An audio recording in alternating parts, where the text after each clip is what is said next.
안녕하세요, 장감독입니다. 5월 10일 DJI에서 DJI 미니 3 프로라는 249g의 미니 드론을 출시했습니다.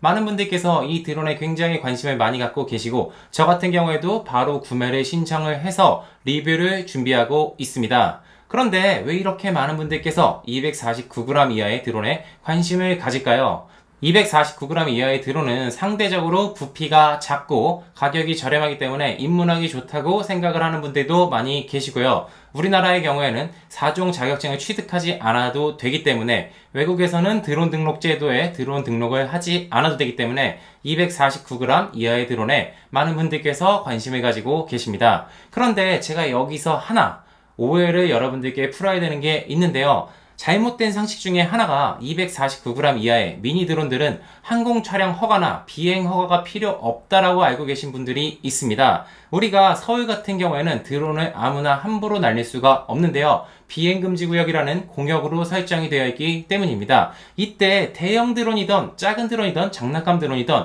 모든 드론들이 이 법의 영향을 받습니다. 249g 이하의 드론도 마찬가지입니다. 그런데 소문이 약간 잘못 나서 249g 이하의 드론은 장난감 드론이기 때문에 비행금지구역에서도 비행을 해도 된다, 이렇게 알고 계신 분들이 있습니다. 전혀 아니에요. 우리나라에 있는 모든 드론들은 비행금지구역, 비행제한구역 등에서는 비행 허가를 모두 받아야 되고요. 촬영 허가 또한 마찬가지입니다. 자, 그렇다면 지금 제가 이렇게 얘기한 비행 허가는 무엇이고 촬영 허가는 무엇인지 여러분들께 설명드려 보겠습니다. 비행 허가 같은 경우에는 드론이 비행을 할 때 하늘에 드론, 비행 물체가 날아다닐 때 이렇게 비행을 해도 된다는 허가를 받는 것이고요. 촬영 허가 같은 경우에는 이렇게 드론에 달려있는 카메라로 지상 위에 있는 물체나 하늘에 있는 것들을 촬영을 할 때, 카메라로 녹화를 할 때 촬영 허가를 받는 것입니다. 비행 허가랑 촬영 허가는 별개예요. 많은 분들께서 비행 허가, 촬영 허가 약간 비슷한 거 아닌가? 같은 건데 약간 다르게 부르나? 라고 생각할 수가 있는데 두 가지가 굉장히 다릅니다. 비행금지구역 같은 경우에는 서울 같은 경우에 비행금지구역으로 아무나 함부로 드론을 비행할 수가 없습니다. 그리고 대통령이 있는 곳 근처는 P73이라고 그래서 비행금지구역이 별도로 설정이 되어 있고요. 공항 근처 같은 경우에 공항 기준 반경 9.3km도 관제권으로 비행을 할 수가 없습니다. 비행 제한구역 같은 경우에는 비행을 제한은 하지만 완전히 금지가 된 게 아니기 때문에 비행 허가를 받아서 비행을 할 수 있는 구역을 의미합니다. 자, 그럼 여기서 퀴즈를 하나 드리면, 나 같은 경우에는 비행 금지구역도 아닌 곳이고 카메라가 달려있지만 촬영을 하지 않을 거야, 사진하고 영상 촬영하지 않을 거야, 그러면 아무 허가도 안 받아도 되지 라고 할 수가 있는데 아닙니다. 말씀드렸던 것처럼 비행금지구역이나 비행제한구역이 아니기 때문에 비행이 가능할 수는 있으나 카메라가 달린 드론은 녹화를 하던 안 하던, 사진을 찍던 안 찍던 카메라가 달려있는 것 자체가 사진 촬영, 녹화를 한다라는 행위로 간주가 되기 때문에 모든 비행 허가는 받아야 됩니다. 그러니까 우리나라에서 어느 곳에 촬영을 하더라도 100% 비행 허가 외에 촬영 허가는 받아야 한다고 생각하시면 됩니다. 자, 그러면 비행금지구역, 비행제한구역, 관제권 등은 어떻게 할 수 있을까요? 요즘에는 스마트폰들을 다들 사용하실 텐데요. 스마트폰 어플로도 쉽게 확인을 할 수가 있습니다. 세이프티 플라이나 드론 플라이 등 앱을 이용해서 할 수가 있는데요. 저 같은 경우에는 드론 플라이 앱을 많이 봅니다. 자, 그러면 여기서 노란색인 게 있고 빨간색인 게 있고 주황색인 게 있고 보라색인 게 있고 아무것도 없는, 색이 없는 게 있습니다. 이거 같은 경우에는 색이 없는 경우엔 비행금지구역이 아니라는 뜻이에요. 그러니까 비행허가를 받지 않아도 비행은 가능한 곳입니다. 말씀드렸듯이 촬영허가는 100% 받아야 합니다. 자, 근데 빨간색이 뭐야, 보라색이 뭐야, 이걸 모르겠잖아요. 그럼 오른쪽 위에를 눌러보면 설명이 되어 있습니다. 빨간색은 비행금지구역이고요. 그 아래에 노란색은 관제권이고요. 그 아래에 주황색은 비행제한구역, 보라색은 위험구역, 이렇게 여러 가지로 구분이 되어 있는데요. 색이 들어가 있는 곳들은 대부분 비행신청 허가를 해야 되는 곳이라고 보면 됩니다. 자, 그러면 저랑 같이 비행허가, 촬영허가를 한번 신청을 해보겠습니다. 휴대폰 어플로도 있기는 한데요. 저 같은 경우에는 첨부해야 되는 것들이 많기 때문에 컴퓨터를 이용을 해서 비행허가나 촬영허가 신청을 하곤 합니다. 우선 검색 엔진에서 드론 원스톱이라고 검색을 해줍니다. 자, 이렇게 들어오면 되는데요. 처음이신 분들은 오른쪽 위에 있는 회원가입을 통해서 회원가입을 해주시면 됩니다. 민원 신청에서 비행승인 신청 세 번째를 클릭을 합니다. 자, 이렇게 비행 승인 신청을 하면은 저 같은 경우에는 기존의 정보를 입력을 했었기 때문에 바로 제 정보가 뜨는데요. 아래로 내려보면 비행 계획이 나와 있습니다. 저 같은 경우에는 광명역을 한번 신청을 해보겠습니다. 비행 목적은 우리는 사진 영상 촬영, 비행 방식은 그냥 쉽게 자주 쓰는 말이 선외 비행. 자, 주소 같은 경우에 오른쪽 위에 비행구역 설정 클릭을 하면 이렇게 굉장히 복잡한 지도가 떠요. 아까 말씀드렸던 비행금지구역이나 비행제한구역 이런 것들을 표시한 지도입니다. 그러면 제가 말씀드렸던 광명역을 한번 검색을 해볼게요. 광명역 하면은 굉장히 많이 나오죠. 고속철도 광명역. 오케이. 이렇게 클릭을 하면 광명역 클릭을 하면 이 주변에 아무것도 나오지가 않아요. 색이 없죠. 그럼 여기는 비행허가를 받지 않아도 되는 곳입니다. 그렇기 때문에 한번 바꿔볼게요. 여기 나와 있는 그러면 수정구청 이쪽을 한번 받아볼까요? 자, 이쪽을 클릭을 했더니 서울공항 관제권 내 주중 비행 불가능합니다. 그러니까 여기는 주말은 허가를 받을 수가 있는데 주중은 불가능합니다. 그러면 제가 어디를 보여서 여러분들을 보여드릴까요? 수원역을 한번 신청을 해보겠습니다. 비행 방식란에 비행 목적을 적어주시기 바랍니다. 알겠습니다. 고도 같은 경우에는 우리가 대부분 많이 작성을 하는 게 150m죠. 자, 150m 작성을 하고 추가를 하고 다른 곳에 더 지역을 추가를 해도 됩니다. 하나 더 추가해 볼게요. 이번에는 병점역을 한번 해보겠습니다. 병점역 여기 하고 고도 150m 똑같이 하고 추가 이러면 두 개가 들어갔죠. 자, 여기서 등록 그러면 아까 선의 비행을 했었던 곳에 비행 목적을 적으면 될 것 같습니다. 유튜브 홍보 영상 이런 식으로 그리고 가로하고 아까 했던 선의 비행 같은 것들을 적어주셔도 좋습니다. 자, 종류 같은 경우에는 저 같은 경우에 매빅 3인데요. 여기서 종류 무인 멀티콥터를 클릭을 하시면 됩니다. 신고 번호 같은 경우에는 영리인 사람과 비영리인 사람이 구분이 되는데요. 2km 이상의 드론은 모두 신고를 했기 때문에 신고 번호가 있을 거고요. 2km 이하의 드론들은 우리는 신고를 하지 않아도 되기 때문에 신고 번호가 없습니다. 그래서 비영리를 하면 됩니다. 자, 모델명 같은 경우에는 DJI 매빅 3 제작자 DJI 규격 같은 경우에는 제가 사전에 해놨었던 DJI 홈페이지에 들어가면은 이 사양에서 펼쳤을 때 크기를 복사를 해서 이곳에 넣어주면 됩니다. 그리고 자체 중량 같은 경우에는 매빅3 같은 경우에 2kg 이하죠. 그러니까 250g 초과 2kg 이하. 소유자 같은 경우에는 이름을 쓰면 됩니다. 저 같은 경우에는 그냥 디렉터장. 전화번호 같은 경우엔 제 전화번호를 넣고 인증번호 2kg 이하의 드론들 일반 취미로 했을 때는 없습니다. 안 넣으시면 되고요. 보험가입 유무 같은 경우에는 일반 사람들은 별로 보험가입을 권하지를 않고 있어요. 항공촬영 사업자는 보험가입이 필수기 때문에 가입이 되어 있습니다. 전화번호는 그냥 아무거나 넣어볼게요. 제 번호는 아니고 아무거나 넣고 추가. 그리고 조종자 같은 경우에는 다시 이름 넣고 생년월일도 그냥 가짜로 넣겠습니다. 여기서 자격번호 또는 비행 경력이라고 되어 있는데요. 자격증 번호 같은 경우에는 여러분들 4종을 따신 분들은 왼쪽 위에 번호가 있을 겁니다. 그걸 넣으시면 되고요. 그 이상 3종 이상인 분들은 이렇게 운전면허증처럼 발급된 것이 있죠. 거기에 나와 있는 번호를 넣으면 됩니다. 자, 그래서 우선은 임의로 이런 식으로 넣어놔 보겠습니다. 그렇게 하고 추가. 자, 그러면 이제 초경량 비행장치 사진, 재원 성능표 이렇게 되어 있는 것들이 있는데요. 여러분들께서는 우선 초경량 비행장치 사진을 넣어야 됩니다. 지금 보시는 것처럼 저처럼 측면사진, 시리얼이 나온 사진, 정면사진 이런 등으로 찍어가지고 파일을 하나로 만들어 놓아 주시는 게 좋습니다. 그 밑에 초경량 비행장치 재원 및 성능표라고 있는데요. 이거 같은 경우에도 저는 이렇게 만들어 놨습니다. 자체 중량, 최대 이륙 중량, 길이, 폭 이런 게 있는데요. 이 제원 및 성능표는 이게 기본적인 양식입니다. 이 제원 및 성능표의 정보는 어디 있냐면 이륙 무게는 895g 이렇게 되어 있는데요. 이게 자체 중량이자 최대 이륙 중량입니다. 그래서 0.895kg 단위에 맞춰서 적어주고요.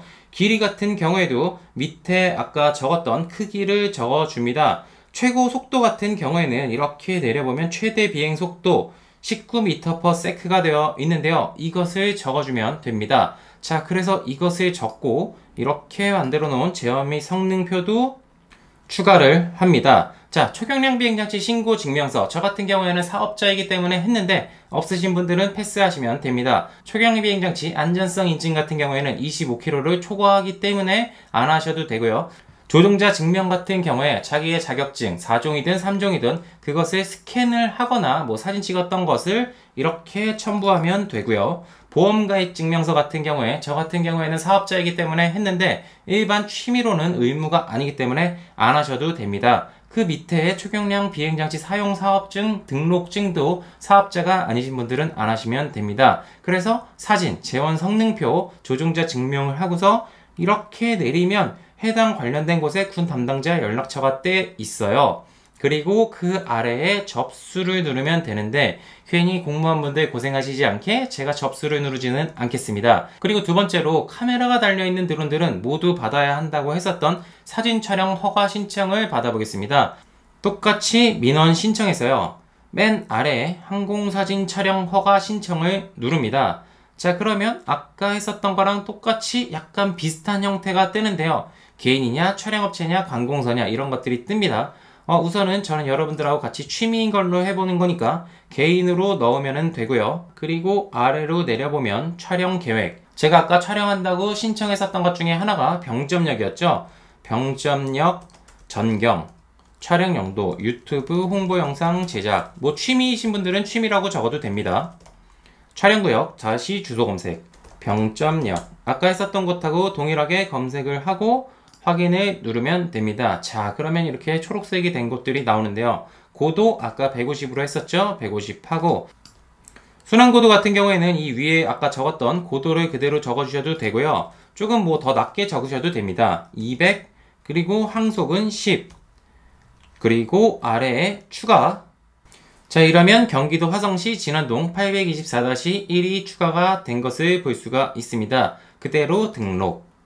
그리고 아래를 내리면 또 비행장치가 적혀 있는데요. 종류, 무인 멀티콥터, 비영리, 우리 아까 매빅 3였죠? DJI 매빅 3. 제작자, DJI. 규격, 아까 적었었죠? 자체 중량, 250g 초과 2kg 이하. 소유자, 장감독, 전화번호. 이것도 아무거나 막 적는 겁니다. 자, 그리고 촬영 구분, 시각, 동영상, 뭐 청사진 다 선택하셔도 됩니다. 사진 용도, 유튜브 홍보 영상, 촬영 장비 명칭 및 종류, DJI 매빅 3, 무인 멀티콥터 이렇게 적어주고요. 보험가입 여부, 미가입이었죠? 추가, 그리고 그 밑에 조종자, 저에 관련된 것들 써주면 됩니다. 자, 우선 저는 여러분들 보여드리는 거니까 이렇게 아무렇게 넣고서 추가하면 밑에 조종자 정보가 장감독해서 떴습니다. 한 명 더 있거나 다른 분들 계시면 또 추가해 주시면 됩니다. 모든 정보들이 다 입력이 되었으면 접수를 누르면 됩니다. 자, 그러면 제가 신청한 항공 촬영 허가 그리고 비행 승인 신청 결과를 어디서 보면 되냐면 한 2, 3일 지나면 결과가 나오는데요. 마이 페이지에서 민원 신청 현황을 들어가면 제가 현재 진행 중인 것들을 볼 수가 있고요. 진행이 완료된 것은 민행 신청 이력에 들어가서 보면 됩니다. 샘플로 제가 하나 보여드리면 비행 승인 신청, 제가 강원도 속초시 신청한 걸 보여드리겠습니다. 조건부 승인 사항은 초경량 비행장치 비행 1일 전 어디에 연락을 하라고 되어 있죠. 그러면 비행하기 전에 이곳에 연락을 해서 전에 저 비행하려고 합니다 라고 해서 안전점검 사항을 받으면 됩니다. 서울 같은 경우나 일부 군사관계 지역은 해당 담당 보안관이 나와서 비행하는 것을 실제로 보고 검토할 수도 있습니다. 그 위에 있는 항공사진 촬영 허가를 보면 또 이것도 굉장히 길게 써 있어요. 한번 읽어보면 되는데 뭐 촬영 2일 전에 보안조치관에게 연락, 보안조치를 안내 받으라고 되어 있습니다. 그러면 너무 귀찮잖아, 너무 힘들잖아 라고 되어 있는데 제가 지금 신청한 곳들은 약간 일반 사람들은 비행할 수 없는 곳이기 때문에 이렇게 어렵고요. 쉽게 확인할 수 있는 곳을 하나 보여드리면 이 내용 같은 경우에는 25km 이하의 드론들은 고도 150 미만으로 비행할 경우 비행 승인 없이 가능하다. 그러니까 이곳 신청한 곳은 비행 승인 없이 가능하다는 것입니다. 자, 그리고 이곳에 똑같이 항공 촬영 사진 허가를 받았죠. 그러면 이걸 보면 귀하의 항공 촬영을 승인합니다. 이러면서 사진 촬영은 최소 2일 전에 천안대대의 담당자와 연락하여 항공 촬영 업무, 보안 업무 지원 일정을 협조하시기 바랍니다. 이렇게 되게 무섭게 되어 있는데 사실 연락해보면 그냥 알았다고 하는 경우가 대다수입니다. 비행금지 구역이나 이런 것들이 아니면 그냥 알았다고 진행하라고 하는 경우가 대다수이기 때문에 너무 우리 위축되거나 겁내지 않으셔도 됩니다. 그런데 촬영 허가는 다 받아야 되는 것은 알았고 비행 허가는 여기 받아야 되는지 안 받아야 되는지 잘 모르겠어 라고 하는 경우가 있어요. 이럴 때는 그냥 신청을 해보는 게 좋습니다. 신청을 해서 그냥 비행이 가능한 곳이라면 비행이 가능하다고 답변이 오기 때문에 조금은 더 안전하게 비행을 할 수가 있습니다. 그래서 저 같은 경우에는 비행을 나갈 때 무조건 그 장소에 대해서 항공 촬영 허가, 비행 허가를 모두 신청을 하는 편입니다. 그러면 이거 매번 나갈 때마다 하기 너무 귀찮아 라고 할 수가 있는데 비행금지구역이나 제한구역들이 아닌 경우에는 장기간 신청을 해도 받아주는 곳이 있기 때문에 장기간 신청을 하면 좋고요. 다음 주에 여행 가는데 어떻게 하지? 어디 받아야 되는지 모르겠어 라고 하면 저 같은 경우에는 그냥 그 주변에 유명한 관광지나 제가 촬영하면 놀러 갈 곳을 미리 다 허가를 신청을 해놓습니다. 그래서 안 가서 안 찍어도 돼요. 그런데 갔다가 안 찍으면 낭패가 될 수가 있기 때문에 허가가 없으면 낭패가 될 수가 있기 때문에 저 같은 경우에는 미리 허가를 받아 놓습니다. 오늘은 여러분들하고 비행 허가, 촬영 허가는 무엇인지 어떻게 받으면 되는지에 대해서 알아봤는데요.